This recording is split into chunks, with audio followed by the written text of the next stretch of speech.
"I'm ashamed of you, Duncan," said Skarloey. "You should think of your passengers." "Ugh, passengers are just nuisances. They're always complaining." Skarloey was shocked. "That's no way to talk," he said. "Passengers are our coal and water.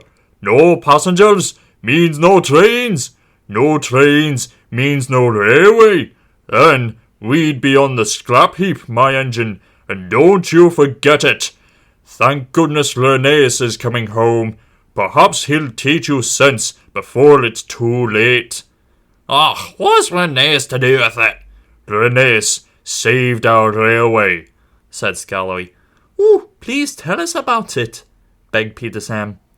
"The year before you came," said the old engine, "things were very bad. We were on our last wheels. Mr. Hugh was driver and fireman, while the thin controller was guard. He did everything else too, and helped Mr. Hugh mend us in the shed. We'd expect 2 fresh engines next year, they told us, but we must keep the trains going now. If we don't, our railway will close." "Oh, how awful," said Peter Sam in sympathy. "I tried hard, though I couldn't do much, but Rheneas understood. 'It's my turn now,' he said. 'You've done more than your share of the hard work.' He was often short of steam, but he always tried to struggle to a station and rest there."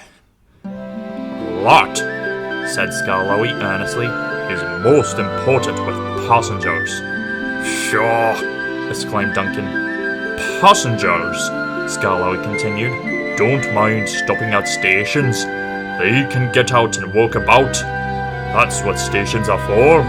But they get very cross if we stop at wrong places like viaducts. Then they say we're a bad railway and never come back. I remember Rheneas stopping in the wrong place once," said Skarloey, "but he couldn't help it, and he made up for it afterwards. That afternoon, he had damp rails and a full train. There were passengers even in Beatrice, the guard's van.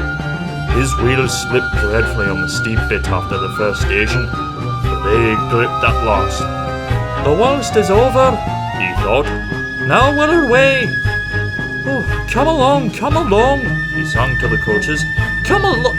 Oh, I've got a cramp,' he groaned. He stopped, unable to move on the loneliest part of the line. The thin controller and Mr. Hugh examined them carefully. The passengers watched and waited. Rheneas eyed them anxiously. They looked cross. At last the thin controller stood up. 'Your valve gear on the one side is jammed,' he said. 'We've unfastened the rods and tightened them up. Now, Rheneas,' he went on, 'we need to reach the next station. Can you pull us there on one cylinder?' 'I'll try, sir, but the next station isn't the right station. Will the passengers be cross?' 'Don't worry,' smiled the thin controller. 'They know we can't stop at the top station.' The thin controller sanded the rails. Passengers from Beatrice pushed behind. Mr. Hugh gently eased on the regulator. The train jerked and began to move. "Oil! Do it! Oil! Do it!" Everyone cheered, but Rheneas heard nothing. "The thin controllers were relying on me. If I fail, the railway will close. It mustn't! I'll get there or burst!" Everything blurred.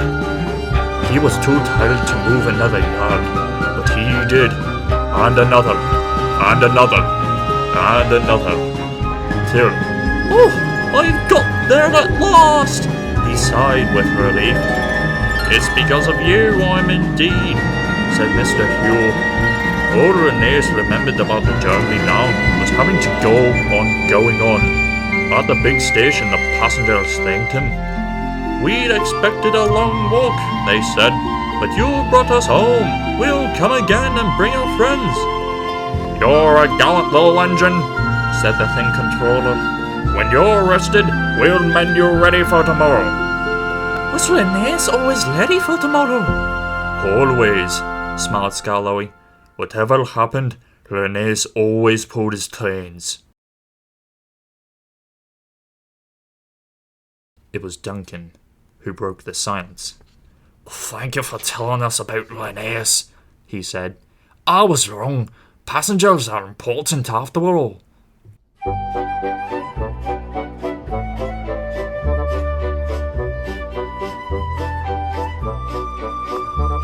All the engines were at the wharf on the day that Rheneas came home. Some of the Fat Controller's engines were there too. Edward pushed Rheneas's truck to the siding, and Skarloey pulled him neatly to his own rails. This was the signal for a chorus of whistles from engines large and small. You never heard such a noise in all your life.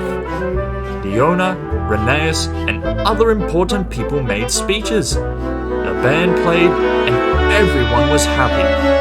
But Rheneas was the happiest of all, in his own place that night, next to his friend, Skarloey. "Oh, this helps a little engine to feel," he said, "that at last he's really come home.